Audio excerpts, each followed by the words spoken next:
My name is Victoria King, and I'm the co-chair of the Laney Poor People's Campaign. Thank you so much for joining us for our fall 2025 teach-in titled, They Still Are Survival and Are Say, Unite Against Cuts, Cages, and Control. Before we begin our program, I want to introduce the Reverend Dr. Monica Joy Cross, who will do our invocation.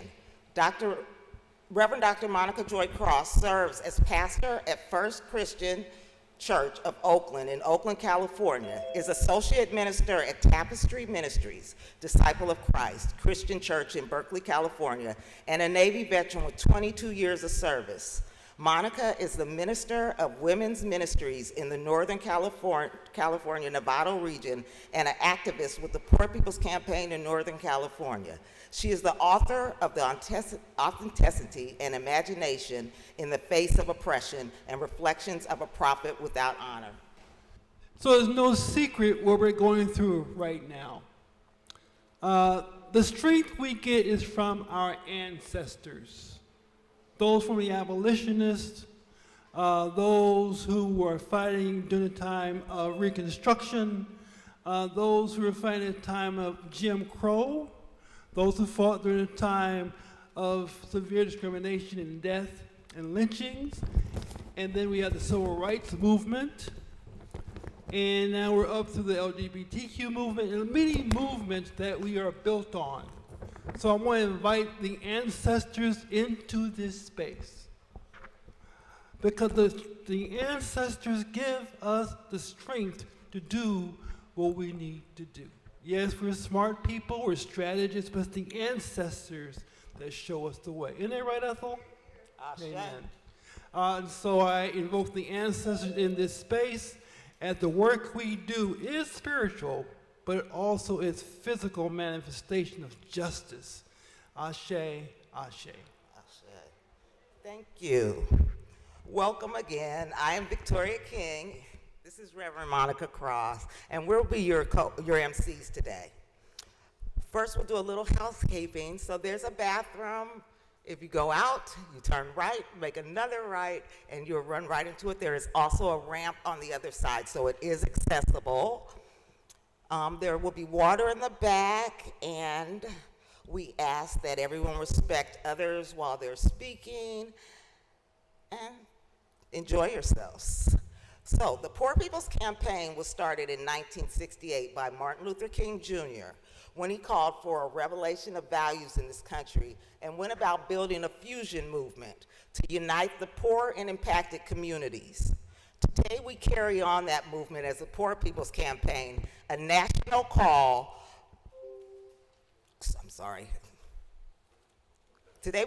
A national call for moral revival. There are over 140 million poor and low-income people in the richest country in the world. This is unacceptable, and that's what we want to deal with. We are governed by certain principles. We have 12 principles. 12 principles that we live, that are our campaign principles. I'm just going to do the first two, and then if you want to go on our website or get a printout, you're more than welcome. So the first one is, we are rooted in a moral analysis based on our deepest religious and constitutional values that demand justice for all. Moral revival is necessary to save the heart and soul of our democracy. Number two, we are committed to lifting and deepening the leadership of those most affected by systemic racism, poverty, the war economy, and ecological devastation, and to building unity across the lines of division.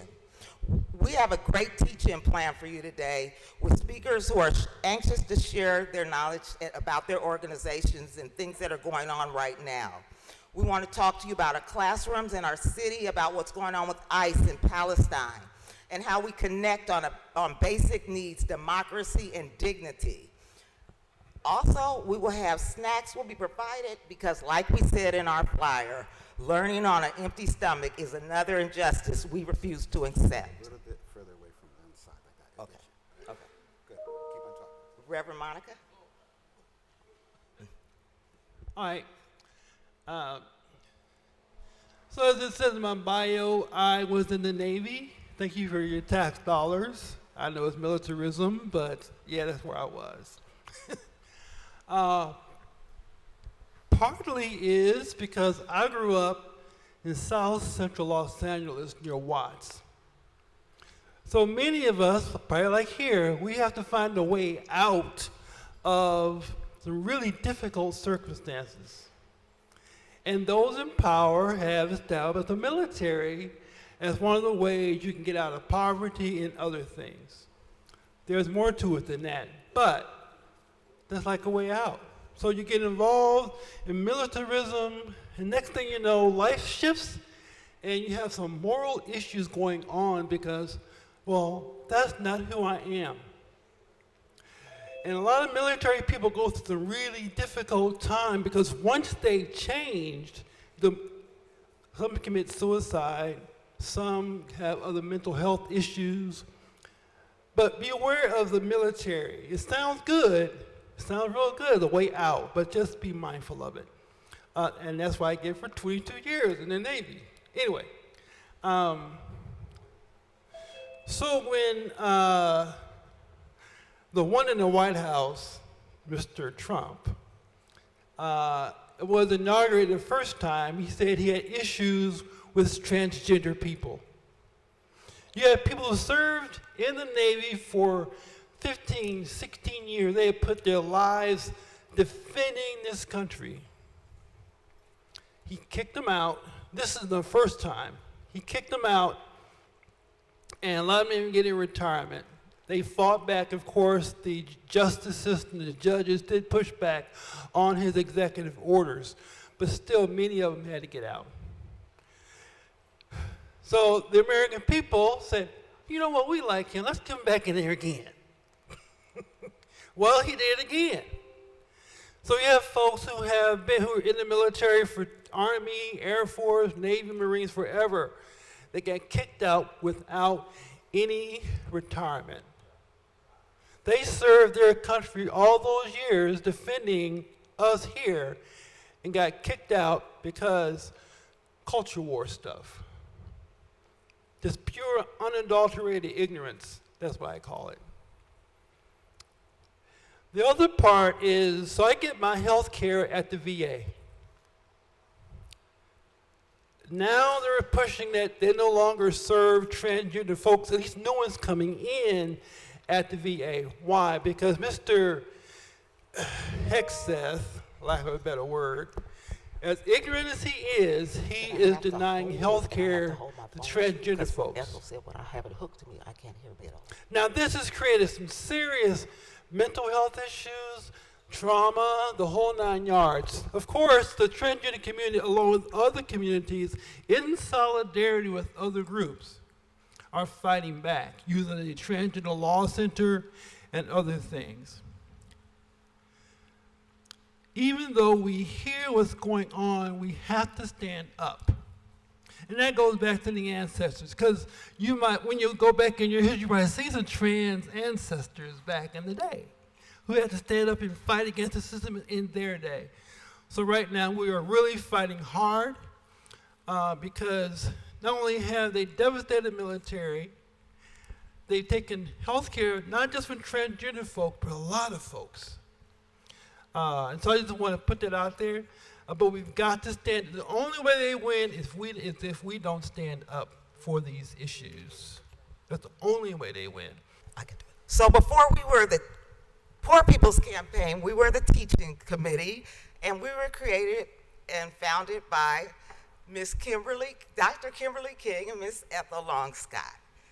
And Miss Chris, and Professor Chris, hello. So Ethel Long Scott, who is an organized, strong, inspiring, charming, no-nonsense, tough leader who never gives up, For more than 50 years, she has worked from the grassroots level to internationally working to build movements for social and economic justice. She has a vision of a society that does not require victims in order to survive. Her efforts are known and respected in the corridors of power, from labor unions to rent strikes, from essential health care workers on the front lines of COVID-19 to those fighting housing insecurity. Thank you. Dr. Kimberly King is the professor of psychology and ethnic studies here at Laney College, a community organizer and advocate for social justice. Currently, she serves on the executive council of her union as the diversity chair. She is co-founder of Laney's Poor People's Campaign. First of all, I gotta say, shout out to the Laney family, okay? This is one of our, we've done this about 10 years now. Come on now. Come on, show me some Oakland love up in here. Because we've done this a few times. Sometimes these places have been packed, we've been challenged with pandemic, but we've always known it was important that we as community convene to do knowledge transfer. Dr. King and I were kicking around some things, and we said, what do we really want to make sure that our students and community take away from this particular political moment? And one of the things that we want everyone to grab as we're dealing with these issues coming at us is that this lie of scarcity in the midst of such tremendous abundance in America. So we're gathering today, we refuse to accept this lie that there isn't enough. There isn't enough for housing, isn't enough for public funding for schools, isn't enough resources for everyone to thrive, Kim. Oakland is home to incredible wealth and technology that could provide abundance for everyone. But instead, we see college students sleeping in their cars, taking care of their children, going to school, etc. We see them struggling to keep their books or to get the appropriate books. We see families swept from encampments, increasing numbers on the streets of Oakland. And we see that our community colleges like Laney and Merritt are being forced to merge due to, quote, budget constraints. This is a moral crisis that demands a moral and political response. We must challenge what we're facing in the way that the original Poor People's Campaign referred to it as the interlocking evils of the system: racism, poverty, ecological devastation, the war economy, and our distorted moral narrative that keeps 140 million people, Americans, in poverty while wealth floats to the top. Yes, Ethel. And one of the interlocking evils, as the new Poor People's Campaign talks about as well, is economic exploitation and poverty. We're witnessing an economic revolution where corporations are using technology to take away our jobs. It's making it harder for people to survive. It's creating a new class of displaced workers, part-time, contingent, minimum wage, Uber, etc., who can barely survive in this economy. At the same time, the same technology that's being used by corporations to make us suffer could be used to provide all the things that we need in society and protect the earth. The technology is not the problem, it's how it's being used. The same technology that's being used to increase profits while forcing working families into poverty could be used to liberate us all from scarcity and provide the resources we need to survive. And not just to survive, to thrive. From students, faculty, and staff struggling with budget cuts and trying to make ends meet, to our youth and unhoused and immigrant neighbors being criminalized just for existing. We see how the economy abandons people when they're no longer profitable. That's right. I'm so glad you brought that up because that's a part of the lies we live with. I want to concentrate on this interlocking evil of systemic racism. You know, the housing crisis in Oakland is not race neutral. I'm probably not telling a lot of the students here anything they don't know. Black families are 8 times more likely to face evictions and make up 52% of the unhoused population, while being only 12% of the residents. Think about that when you look at our 6,000 of our neighbors on the streets of Oakland. Doesn't have to be that way. We know that white supremacy has always been the tool used to divide working people and justify why some deserve abundance while others deserve nothing. White supremacy is an ideology that has emerged from American history to first colonize or be colonized, and then to ensure slavery and to colonize many more throughout the world. The idea that some so-called racial groups are better than others, with who may be so-called white people at the top. This ideology can lead some white workers to come to the conclusion that government programs are not so good. They may also have the idea that the things that benefit people of color is against their interests. We have to challenge that. This is a really foreign idea that is directly in opposition to our needs and our interests. What can help prevent working people coming together to build around a common economic interest? That's what our goals need to be as we're participating in movements and helping to craft a different kind of future. When immigrant students are too afraid to attend school due to ICE raids, when Black youth are targeted by police and the lie of being disproportionately the criminals, when it ends up pitting communities against each other, when poor and white people vote in ways that harm, and I gotta say some Black folks too, Kim, vote in ways that harm their families, harm our interests. We see how racism is used to terrorize entire communities and drive us into a special form of silence where we just consent. I want to briefly talk about the interlocking evil of militarism and the war economy. So Peralta Colleges faces a $13.5 million budget deficit, while the United States spends over $800 billion annually on military and warfare, sending weapons to kill families in Palestine, Ukraine, Russia, in the waters off of Venezuela's coast, and many other places that we don't even know about. We need to call this what it is, class warfare.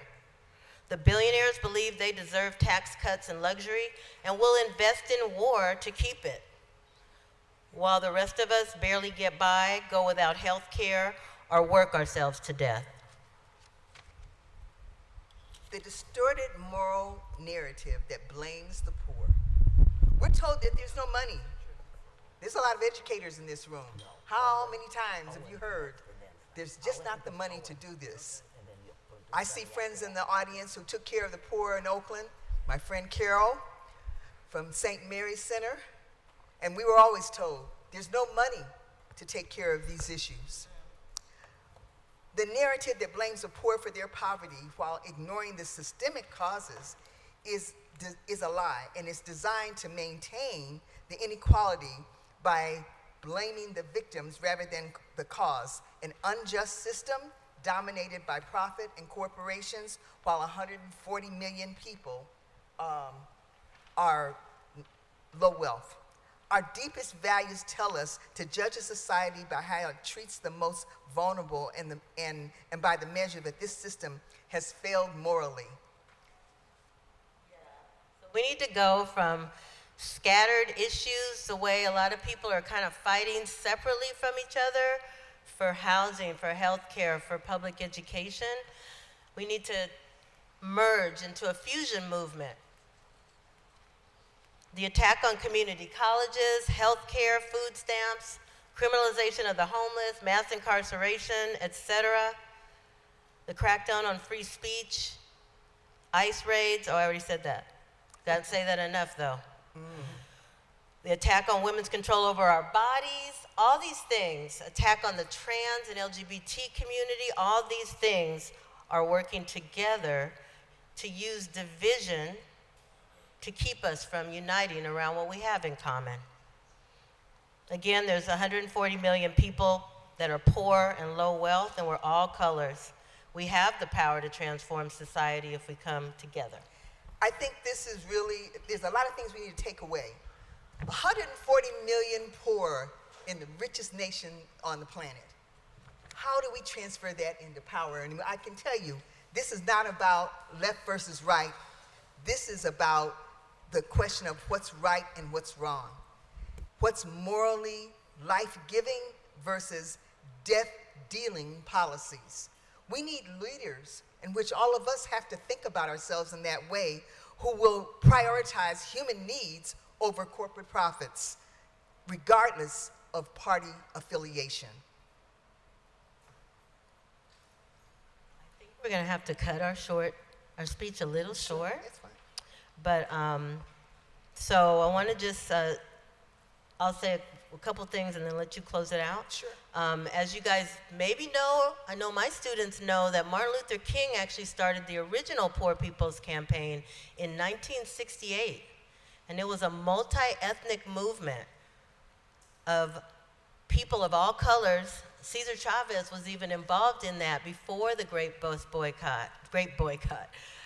Mexican Americans, Puerto Ricans, white poor people from Appalachia. And yes, white people actually are the largest single number of people living in poverty, as quiet as it's kept. So today there's new ways of protesting. Young people are leading the way. And we're going to work towards building lasting power. So the last thing, yes, you can clap for that. That's a good thing. Yeah, that's a good thing. Dr. King talked about this thing called a revolution in values.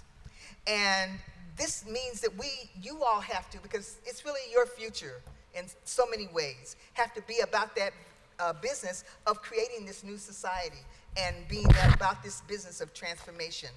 We're talking about ways that we can rise together, build unity together for the kind of world and the kind of future we need. So a part of what we're asking today about this fusion movement that Reverend Barbara has helped to initiate is, can we all put our work beyond our silos?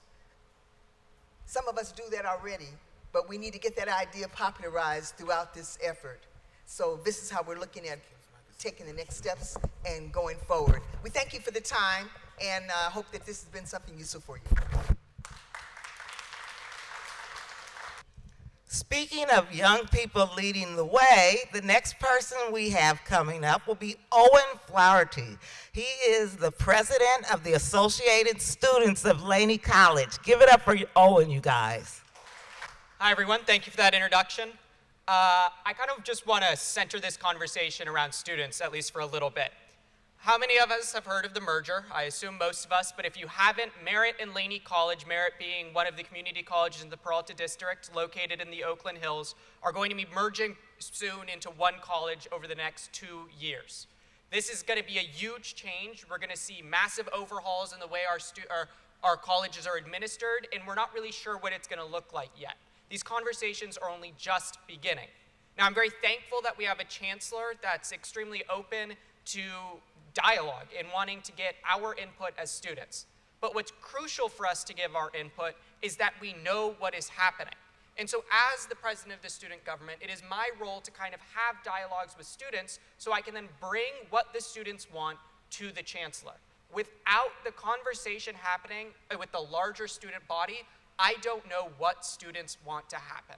And so I would like to encourage each and every one of you to really think about, what do you want to see change if we had more money? What do you want to see change if you knew we had unlimited resources? How can we prioritize your issues?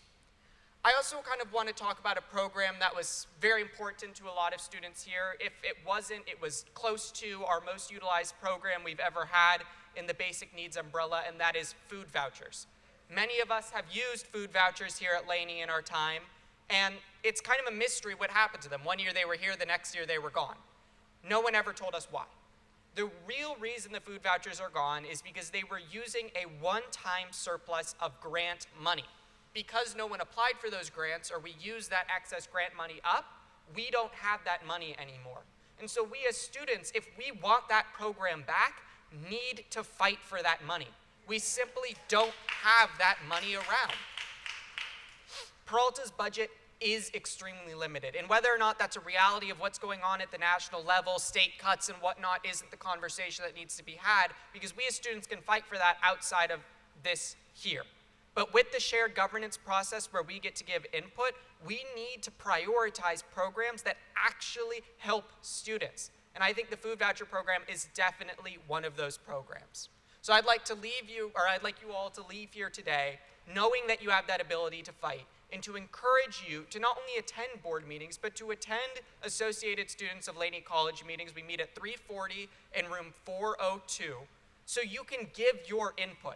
Because if we don't get your input, we don't know how to fight for you. And I hear time and time again, why is the food voucher program gone? Why is this closing? Why is the Undocumented Community Resource Center moving to a smaller building? It's because students don't know how to fight for themselves, and students don't know how to have these conversations. So not only go to your classroom, start these dialogues, but bring them to the ASLC and bring them to the district, your college, your faculty, bring them to Kimberly. She can relay everything to me. And that's how this change is going to be made. So I'd like to thank everyone for the time. Have a great day. Thank you so much. That was great.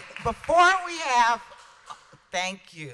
Before we have our next speaker, I just want to recognize Keith Brown, the Executive Secretary of the Alameda Labor Council, who represents all of the union workers in Alameda County.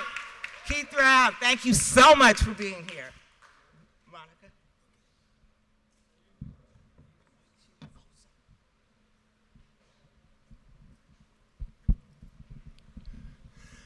And now I get the pleasure to introduce Sonny. Sonny has worked to improve the lives of community he has been part of for many years. He worked with high school students in West Dallas, a mostly black and Latino neighborhood, to plant and protect trees in their community. Sonny has also worked in the youth climate movement, where he fought for economic and environmental justice. For example, by trying to create good jobs, building clean energy, and reducing pollution in local communities. He organizes in his union for better working conditions and higher pay, including for immigrant workers.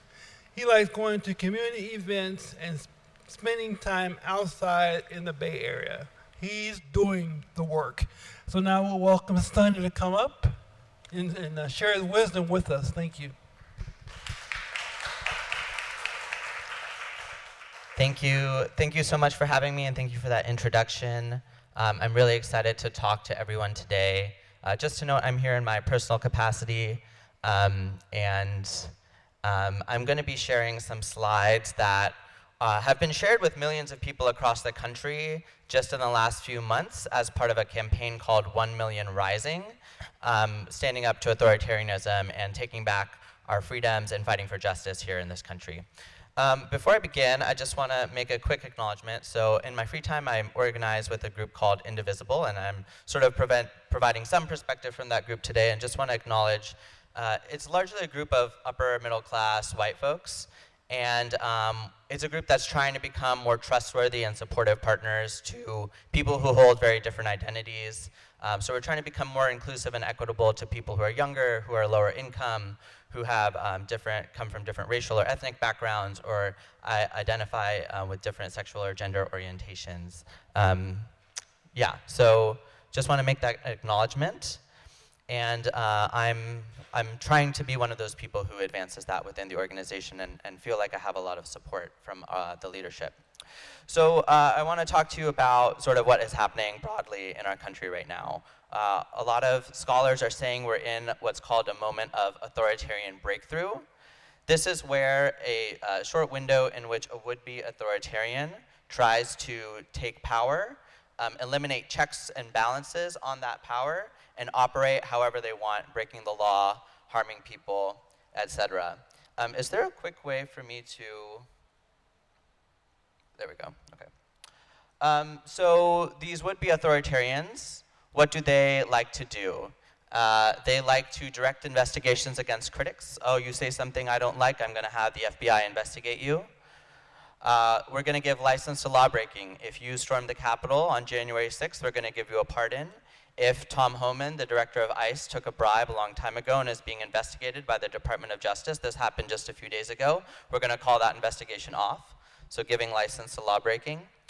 Deploy the military domestically. We saw this in Washington, D.C. We've seen it in LA. There are threats to do it in Chicago and Memphis, but those cities are fighting back and working hard to prevent that from happening.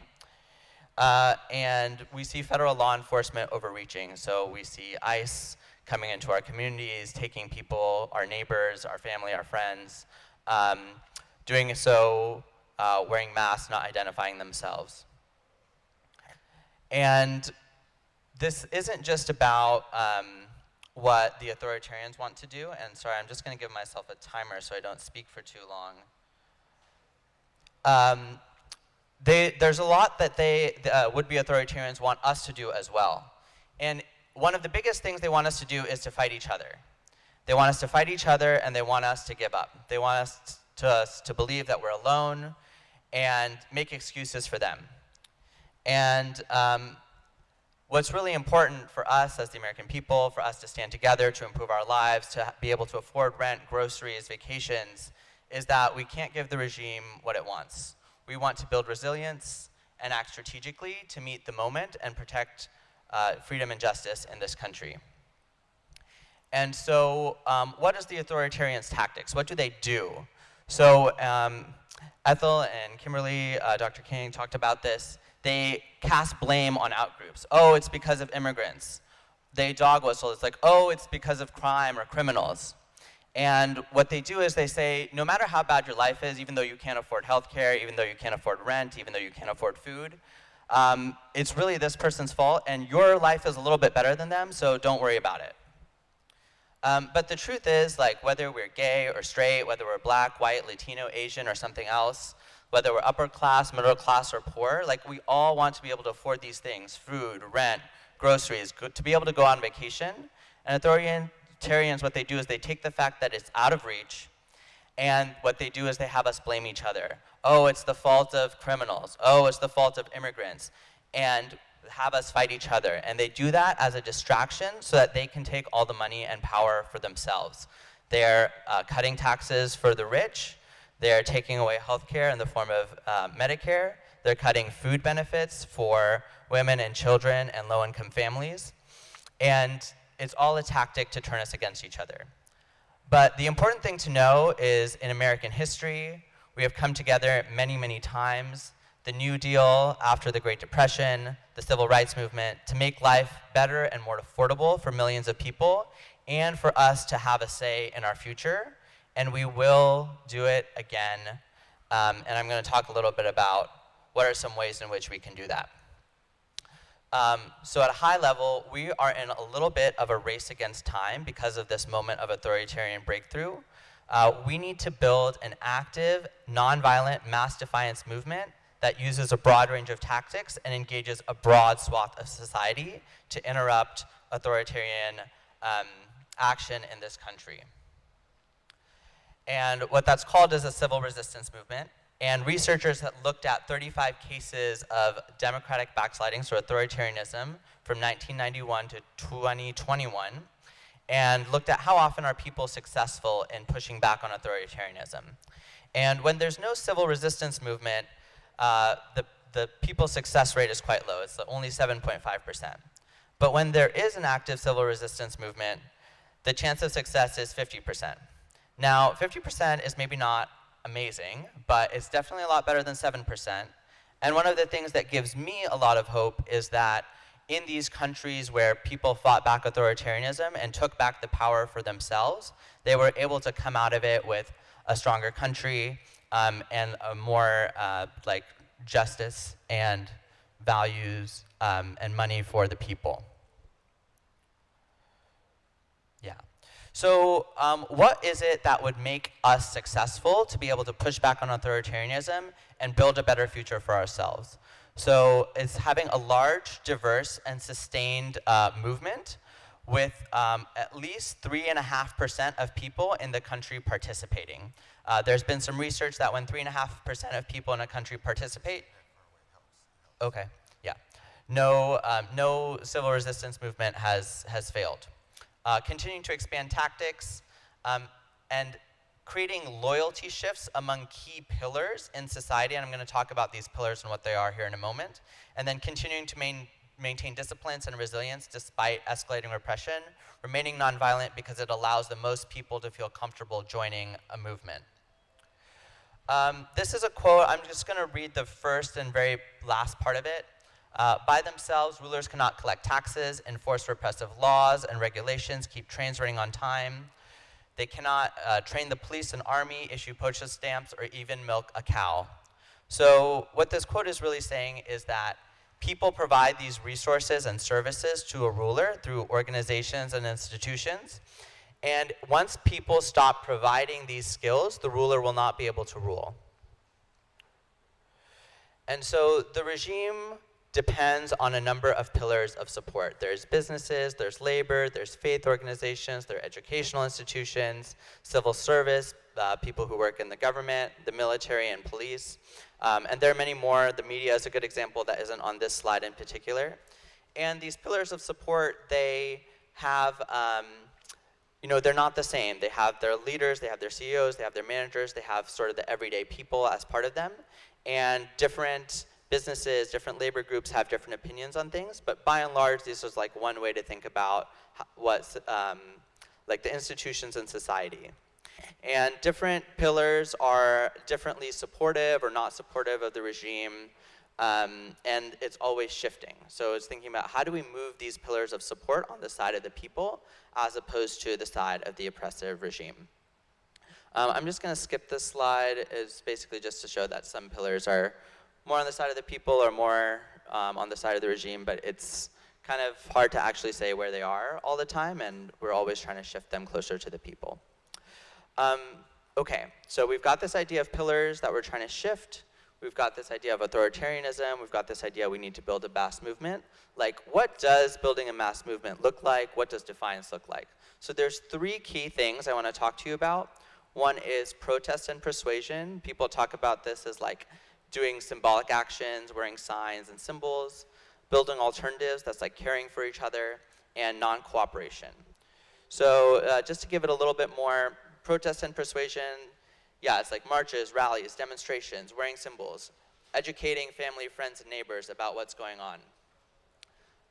Building alternatives, that is demonstrating that we care about each other. It's building mutual aid, building community funds, establishing like local democratic institutions. There's an effort in the East Bay to develop a public bank that would support housing, clean energy, and small and minority-owned businesses.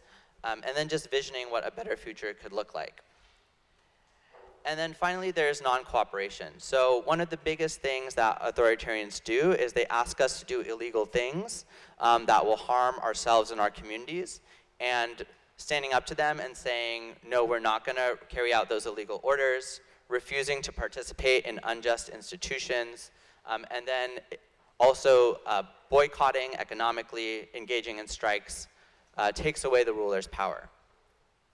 So through non-cooperation specifically, which I think is what we're trying to build to, it will cause pillars of society to defect, or at least become unreliable for the would-be authoritarians. And non-cooperation happens on a lot of levels: individual level, the collective level, and the mass non-cooperation level. So let me just give you a few examples. There was an Idaho teacher who had a sign up in her classroom that said, "Everyone is welcome here," and that sign had people's hands, like different colored hands on it. And her school district asked her to take that sign down, and she refused. So that's an act of individual non-cooperation. Trump's Naval Academy pushed a book ban to take certain books out of the Naval Academy library, and 600 graduates wrote a letter saying, no, these books should remain in the library. So that's an example of sort of collective non-cooperation. And yeah.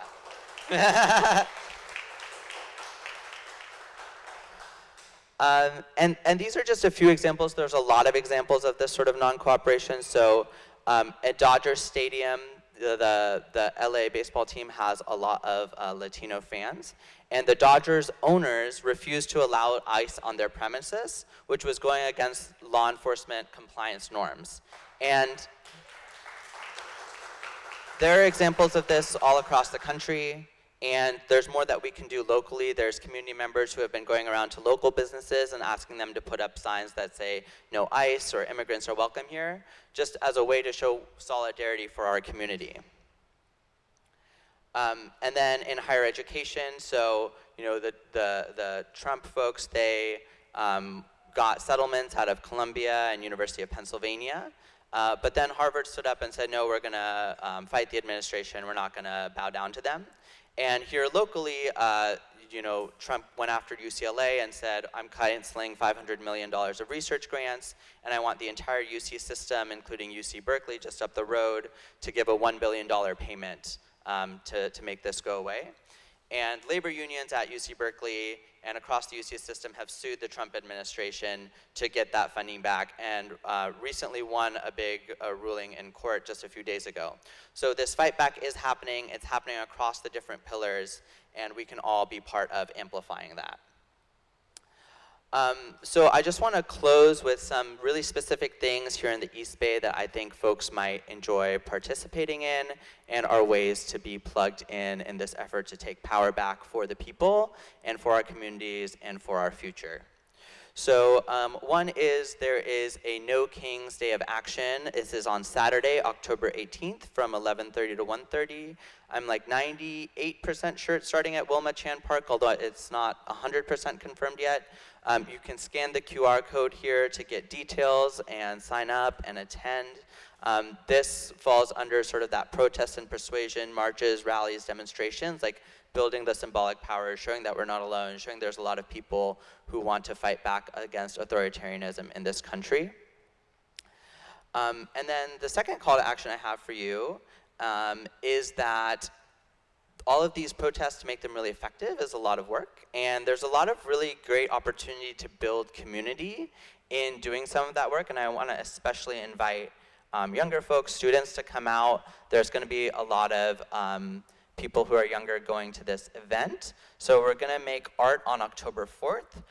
We're going to make these little signs that have a crown and then have a little X through the crown so that we can send our message that we have no kings in America, and continue to build that movement and build community with each other in the process. It's super fun, super chill, supplies and instructions provided, so you don't have to have any particular skills.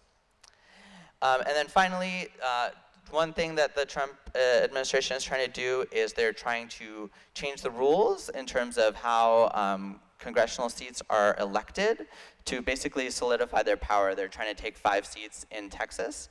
And in California here, we have a really important vote coming up November 4th, and ballots are gonna go out in the mail in a couple weeks on Prop 50. Voting yes on Prop 50 this November would counter Texas's redistricting effort, which is really trying to help the Trump regime cement their power. So this is a really important election. I want you to know about it. Ballots go out in a few weeks. So with that, I'm gonna leave this slide up because I'm really hoping folks here will come to this art build. I will be there, it will be really fun. We'll get to chat, we'll get to know each other, and we'll get to participate in something bigger than ourselves. And with that, I'm gonna leave it off and leave time for questions. And you all just let me know when my question time is up.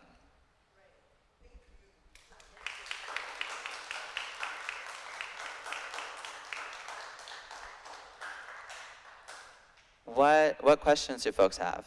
So the question was about, I talked about a group called Indivisible, and what is Indivisible, what does Indivisible do? I should maybe have a better answer, but Indivisible is a group of like everyday people across the country who are fighting for,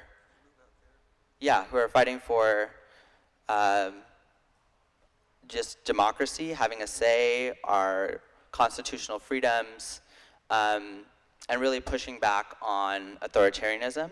One of the big things, Indivisible is involved in a lot of things, but if you see folks out on highways with messages like no ICE in our communities, or folks organizing the No Kings protest, like Indivisible is involved in that, but also with a lot of other great groups on the ground who are organizing and have been doing this work in our communities for a long time. So it's, it's a sort of movement of people across the country, yeah. What I'm saying is that there are a lot of programs that are being taken away, and a lot of people are fighting for these programs, and I believe that it's coming from an overwhelming sense of entitlement for a lot of things, because at one point when we were bootstrapping and when none of these programs were implemented, we were on the upward trajectory. Certain people of socioeconomic backgrounds and colors and everything like that, we were on a upward trajectory as far as socioeconomic status. And it's like once these programs kind of got implemented, it kind of seemed as if we kind of got lazy, and now we're getting used to it, and now we're really more fighting to get things that were never really ours to begin with. Does that make sense? Yeah, so there's a concern that folks won't take it upon themselves to do the work to be on an upward trajectory in life with social programs. I think what I would say is that we,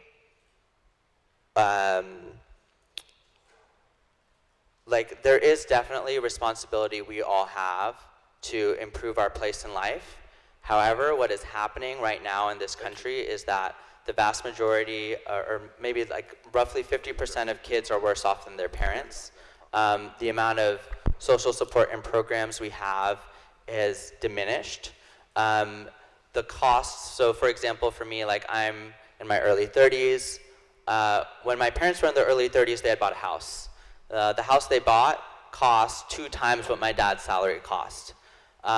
To buy a house here in the Bay Area that is 2 times my salary, I would have to be making like $500,000 a year. So one of the things that's happened in the last 30 years is that the cost of everything, healthcare, housing, food, like all of these costs, childcare, they're rising really, really fast. And yes, we all need to hustle, but hustling should be enough, and it should be enough to have a good life.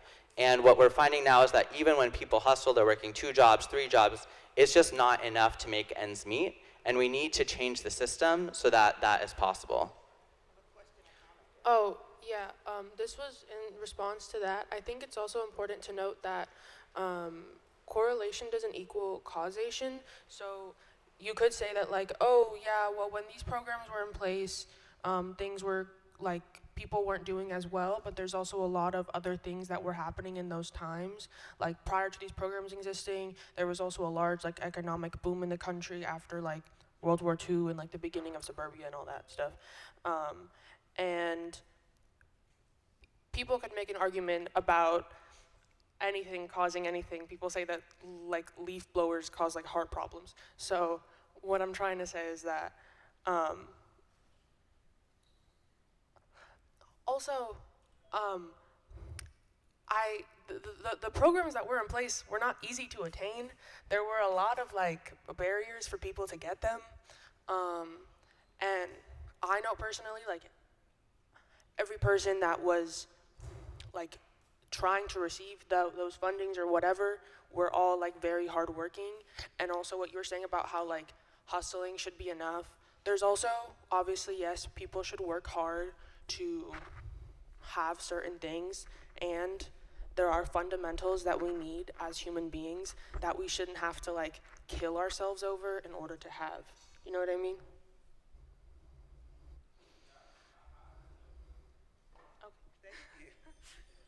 Thank you.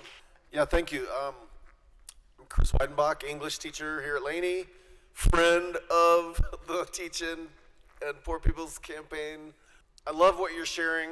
That 3.5% rule is so important. I learned that from the Sunrise Movement a few years ago. They were getting ready to do massive civil disobedience actions, and then COVID hit. and it turned into a Zoom fest.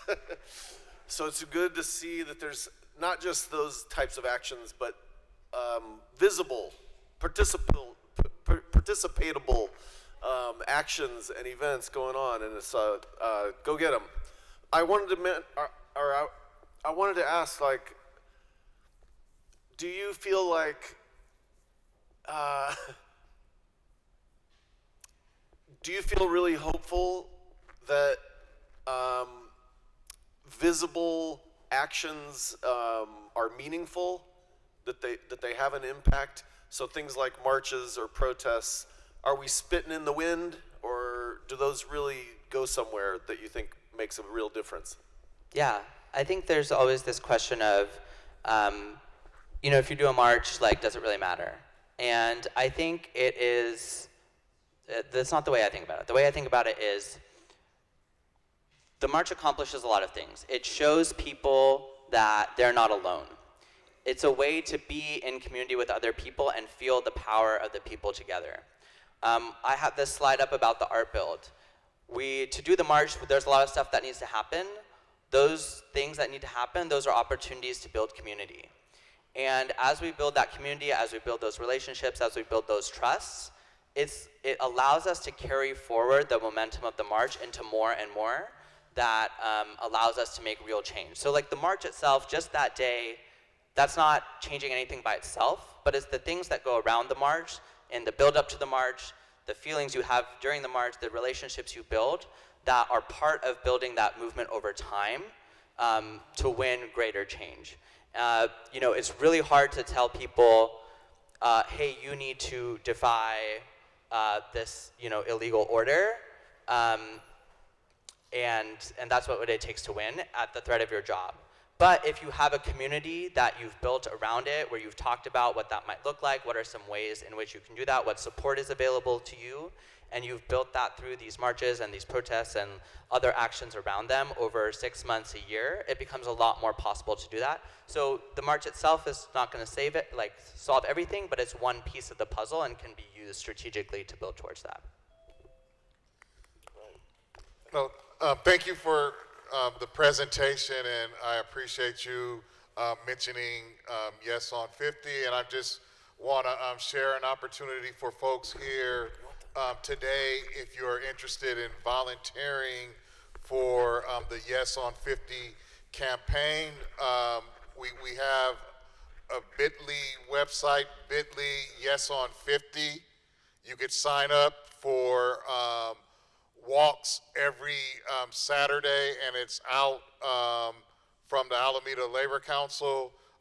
We provide breakfast and lunch, so it's bit.ly Yes on 50. I'll leave the information here, and then I just want to address, and I appreciate the question from the young brother, and I agree that there's entitlements in this country. There's welfare, but that is corporate welfare. And the thing is, you look at the big ugly bill that was recently passed, and it gives $4.5 trillion in tax cuts to the ultra wealthy.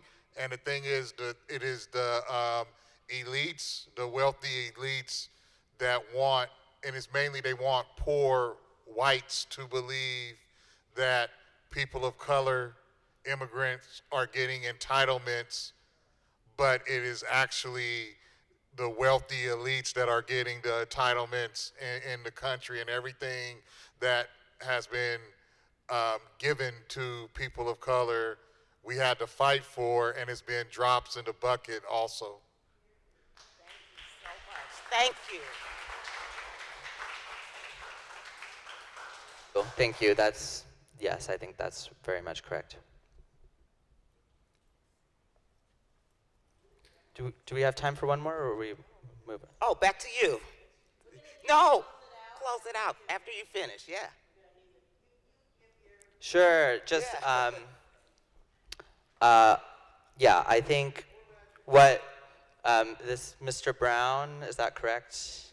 What Mr. Brown just said is correct. In general, The game that the elites play is that they have us blame each other, blame ourselves, blame some other person, and they use that as a way to turn us against each other, to take away benefits and rights that we fought for, the things we need to live, like healthcare and education, and they use that to enrich themselves. $4.5 billion of tax trillion dollars of tax cuts for the very, very wealthy. And that is the game they play. Once you see it, you can't unsee it. It happens all the time. And the only way to fight back against that is for us as the people, regardless of our race, our ethnicity, our gender, our class status, to come together and fight together. And I hope you'll be part of that, whether it's through Indivisible or through any other organization in your community. Thank you so much. Thank you so much. That was great.